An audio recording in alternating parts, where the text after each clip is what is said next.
Once again welcome back to my channel Swapna Guru group.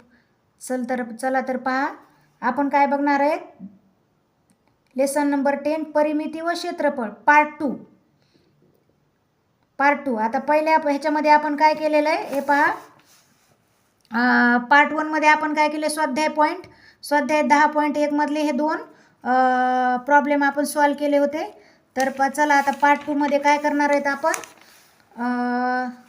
तिसरा आणि चौथा सॉल्व करणार आहोत आपण. तर चला आपण सॉल्व करू. तर पहा, नवोदय प्रवेश परीक्षा परिमिती व क्षेत्रफळ एक्सरसाइज 10.1 पार्ट 1 मध्ये आपण 1 नंबर आणि 2 नंबर हे गणित सोडवलेले आहेत. आता आपण 3 नंबरचं गणित पाहणार आहोत. एका काटकोन चौकोनाची परिमिती 60 सेंटीमीटर आहे. त्या काटकोन चौकोनाचे क्षेत्रफळ 200 सेंटीमीटर आहे, तर त्याची लांबी व रुंदी किती? बघा, आता काटकोन चौकोन म्हणजे काय असतो? आयत असतो. काय असतो? आयत. काटकोन चौकोन म्हणजे काय? आयत असतो. तर मग आपण काय बघणार आहेत, आयताची परिमिती. आयताची परिमिती किती दिलेली त्यांनी आता इथे? 60 सेंटीमीटर दिलेली. किती दिलेली? 60 सेंटीमीटर. 60 सेंटीमीटर. मग आता त्याची परिमितीचे क्षेत्र एक आहे सूत्र 2 गुणिले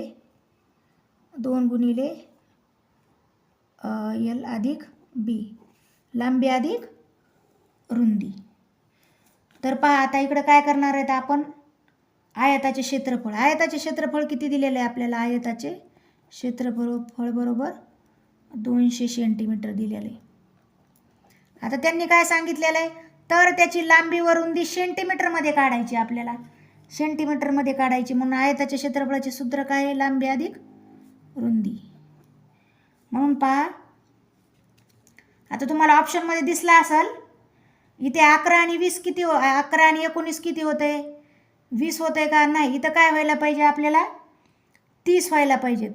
काय व्हायला पाहिजे? 30. तर ऑप्शनमध्ये पहा, 11 आणि 19 किती होतात? 11 आणि 19 30 होतात. आणि 25 आणि 5 पण 30 होतात.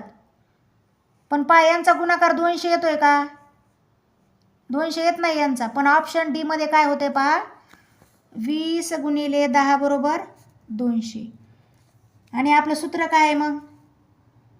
पहा आता 200. म्हणून मग आपलं ऑप्शन आलेले तिसऱ्या डी क्रमांकाचं. तर चला आता पहा, आन्सर आलेले डी क्रमांकाचं.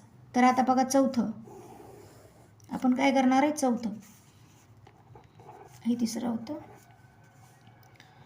आता पहा, ज्याची परिमिती 48 मीटर आहे अशा चौरसाचे क्षेत्रफळ आहे. ज्याची परिमिती 48 आहे आणि अशा चौरसाचे क्षेत्रफळ आपल्याला काढायचे आहेत. तर आपण चला पाहू आता, चौरस म्हणजे काय? चौरस काढला तर चौरसाचे क्षेत्रफळ बरोबर काय असतं? बाजूचा वर्ग. ठीक आहे. आता पहा, चौरसाची आपण काय करणार आहे, परिमिती काढून घेऊ. चौरसाची परिमिती बरोबर 4 गुणिले बाजू. तर पहा, आपल्याला इथं बाजू किती दिलेली? 48. काय दिलेलं आहे आपल्याला इथे?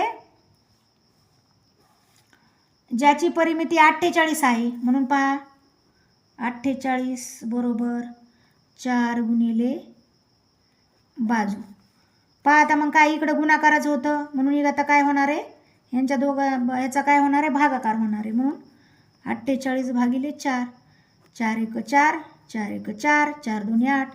म्हणून आन्सर किती आलेलं आहे? 12. किती बाजू आहे? 12. आपली बाजू किती भेटली आपल्याला? 12. मग आपल्याला काय करायचं आहे? चौरसाचे क्षेत्रफळ काढायचं आहे.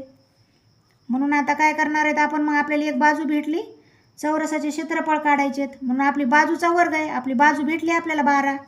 म्हणून आपण 12चा वर्ग काढणार आहेत. 12चा वर्ग किती आहे रे? 144. म्हणून पहा, ऑप्शनमध्ये आपलं उत्तर आहे क्रमांक बी. तर ह्याचं क्षेत्रफळ किती आहे मग?